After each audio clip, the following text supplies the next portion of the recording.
इसने तो जीवन भर पाप किया है। बोले महाराज जीवन भर पाप तो किया है, लेकिन तुम एक बात देखो कि इसने अंत समय में हमारे नारायण का नाम लिया है। जो अंत समय में भगवान का नाम ले लेता है मृतशैया पर, वो जीव चाहे जीवन में कितना भी अच्छा बुरा कर ले, उसे वैकुंठ जाना ही होता है। लेकिन अंत समय का इंतजार मत करो, अंत समय में जिद्दा हली ना है। किसको पता है कि हमारी जिद्दा हिल जाएगी अंत समय में? पहले ही भगवान का नाम ले लो। सो महाराज भगवान ने बड़े बड़े भक्तों को उतारा है, बड़े बड़े भक्तों की नैया पार लगाई है। बोलिए श्याम सुंदर भगवान की जय हो, जय जय श्री राधे श्याम। महाराज सुखदेव जी कहने लगे राजा परीक्षित से, बोले हे राजा परीक्षित, जो जीव यदि सुख में स्मरण कर लेता है तो उसको दुख की प्राप्ति नहीं हो सकती, और जो दुख में स्मरण करता है वो तो उसका एक निजी स्वार्थ हो गया। जीवन में कभी कष्ट पा ही नहीं सकता यदि सुख में स्मरण कर लिया तो। दुख में सुमिरन सब करे, सुख में करे न कोई। हरे जो सुख में सुमिरन करे, तो दुखी काहे को होई। लेकिन सुख वैभव में तो सब कुछ भूल जाते हो। अरे सुख वैभव में तुम अपने भोजन को नहीं भूले, अपने संतान को नहीं भूले, अपने बेटा बहू को नहीं भूले, अपने दुकान मकान प्लॉट गाड़ी एसी को नहीं भूले, तो फिर उसको क्यों भूल गए हैं? उसको क्यों भूला है तुमने? और यदि तुमने तो उसको भुला दिया, और यदि वो तुमको भूल गया तो फिर क्या बनेगा? भगवान यदि भूल जाए ना तो फिर कोई याद दिलाने वाला नहीं हो सकता, और यदि भगवान याद कर लेना तो कोई भुलाने वाला नहीं हो सकता। इसलिए भगवान सर्वशक्तिमान हैं, उनको स्मरण करना जीव का प्रथम कर्तव्य होता है। महाराज एक चित्रकूट नाम का पर्वत था, उस पर्वत पर सभी छोटे बड़े जीव जंतु आदि रहते थे। वहां एक हाथी भी निवास करता था। वो हाथी बड़े विशाल परिवार वाला था। महाराज उस हाथी के 50 पत्नियां थी, 150 पुत्र और पुत्रियां थी। बड़ा अहंकारी जीव था, और भगवान को तो अहंकार प्राप्त है ही महाराज पसंद है ही नहीं। भगवान को तो केवल क्या पसंद है? हर निर्मला माना जाना सोही मोही पावा।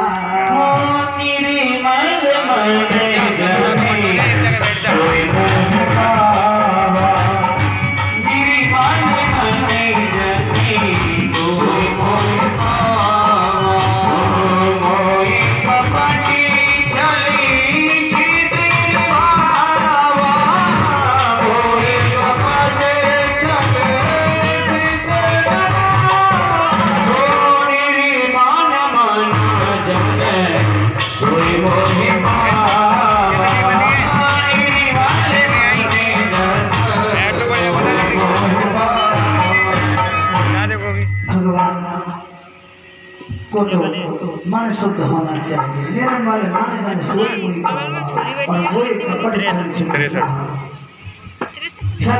कपट दुर्व्यवहार द्वेषता भगवान को चल बढ़िया है। बढ़ाई खवा दी है ना। महाराज हाथी बड़ा अहंकारी है, बड़ा अभिमानी है, क्योंकि उसको बड़ा घमंड है, बड़े परिवार वाला है। तो एक दिन वो हाथी अर्जुन क्रीड़ा के लिए नदी के तट पर पहुंच जाता है।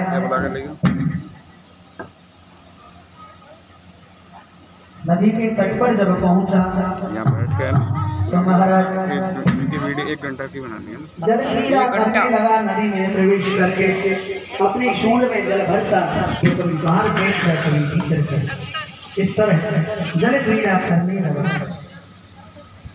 महाराज उस जल के अंदर एक मगरमच्छ निवास करता था, ग्रह। तो महाराज धीरे धीरे जब जल क्रीड़ा हाथी करने लगा तो ग्रह जो है उसके पकड़ में गजराज का पैर आ जाता है। जब गजराज का पैर पकड़ा तो महाराज धीरे धीरे धीरे धीरे और गजराज को नीचे ले जाने लगा। ग्रह जब नीचे ले जाने लगा, हाथी अपने पुत्र पुत्रियों से कहने लगा, बोले मुझे बचा लो, मुझे बचा लो। महाराज हाथी का जो भोजन पानी है वो तो बंद हो गया और वो निर्बल होता गया, और जो ग्रह है ना वो बलवान होता गया, क्योंकि उसका तो भोजन ही जल के अंदर है। आज तो हाथी बड़ा दुखी होने लगा, अपने पुत्र पुत्री पत्नी आदि परिवार कुटुंब से कहने लगा, ये मुझे बचा लो, मुझे बचा लो। महाराज सबने प्रयास किया लेकिन कोई बचा नहीं पाया। कुर्सी ले आज तो हाथी सबकी उम्मीद छोड़ चुका और नेत्रों से जल भरने लगा।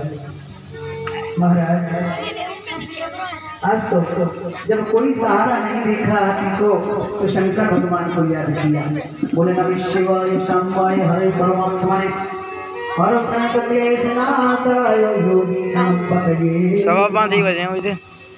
ब्रह्मा जी को, शंकर जी को, इंद्र को, लेकिन सबको एक साथ याद किया। तो इंद्र कहने लगा, बोले मेरा स्पेशल यदि नाम लेता तो मैं चला जाता। ब्रह्मा जी कहने लगा, बोले मुझे स्पेशल बुलाता तो मैं चला जाता। लेकिन शंकर जी ने कह दिया कि कृपा होने के लिए कोई नहीं जाता। आखिर जब कहीं सहारा नहीं दिखा तो भगवान हाथी जो है वो भगवान को याद करने लगा। हाथी ने कहा, घर पे बाबा बेल्ट जैसे ही रा कहा हाथी ने, भगवान खड़े हो गए सामने, और जैसे ही मैं कहा भगवान ने तो भगवान वीडियो में आप एक जाला सऊदी से पहुंच गए। सो आज तो राम शब्द पूरा कहा नहीं, 1 घंटा की वीडियो पहुंच गए मेरे गोविंद। एक तिल भर सूंद जल के ऊपर रही, तिल भर सूंद रही जल ऊपर, पर हरि नाम उचारा। जैसे ही भगवान पहुंच गए, हाथी को आज भगवान ने बचाया है। हाथी स्तुति करने लगा, बोले प्रभु बोले नामो नमस्ते ठेला कारणाय निष्कारणाय भक्त कारणाय।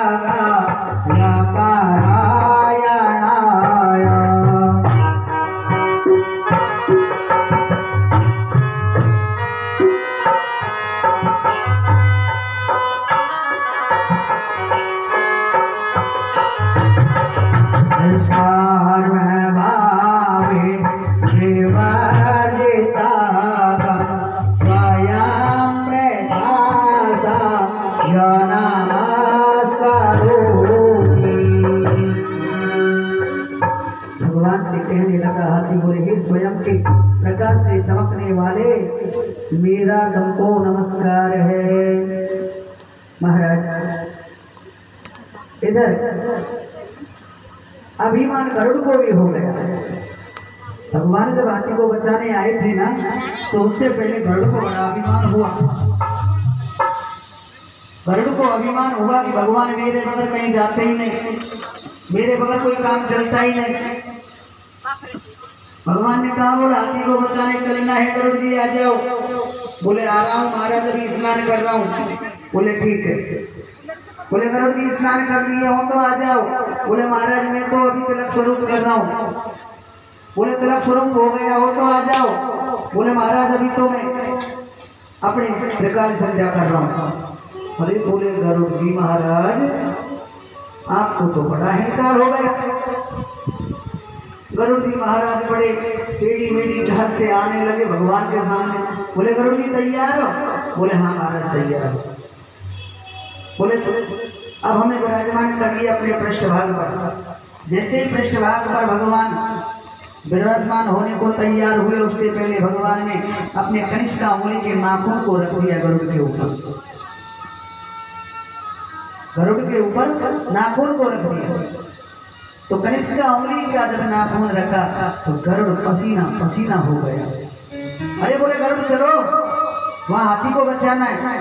बोले महाराज आज तो पता नहीं क्या हुआ भार बढ़ गया क्यों नहीं चला जा रहा। अरे बोले जल्दी चलो। बोले महाराज चलो कहाँ से पसीना पसीना हो रहा हूँ ये क्या हुआ आज। जैसे भगवान ने कनिष्ठा उंगली का नाखून हटाया अपना भार कम किया। बोले चलूं प्रभु? हाँ बोले अब तो चले गए हैं। बोले गरुड़ तुझे अहंकार हो गया। तुम ये सोचते हो कि मेरे बगैर नारायण कहीं जा नहीं सकते आ नहीं सकते। ये मेरे केवल कनिष्ठा उंगली का नाखून था ये उसी का भार था। गरुड़ कहने लगा प्रभु अरे त्राही त्राही दयाल रघुराई और मैं मति मंद जाने नहीं पाई।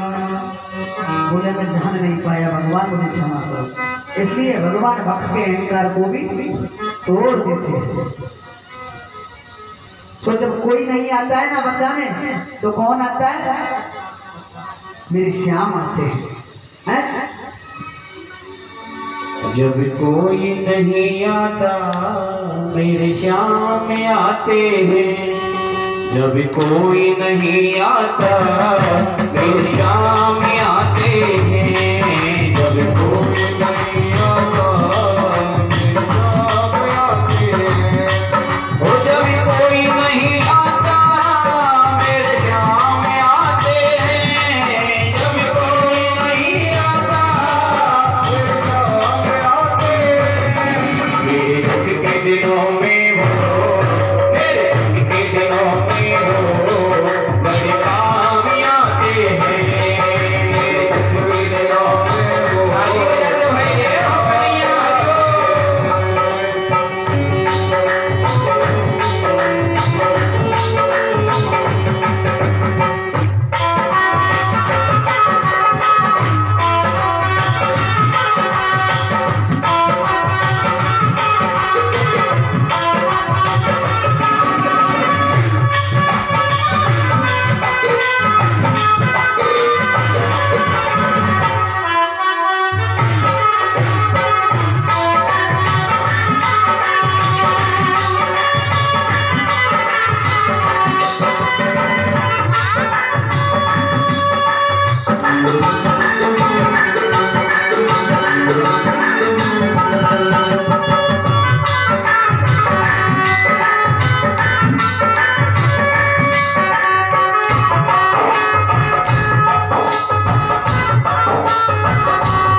मैं डरता नहीं रस्ते, मैं डरता नहीं रस्ते, सुनसान होते हैं जब कोई नहीं आता, मेरे सामने आते हैं जब कोई नहीं आता, मेरे सामने आते हैं जब कोई नहीं आता, मेरे सामने आते हैं, मेरे सामने आते हैं, मेरे दुख के दिनों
ये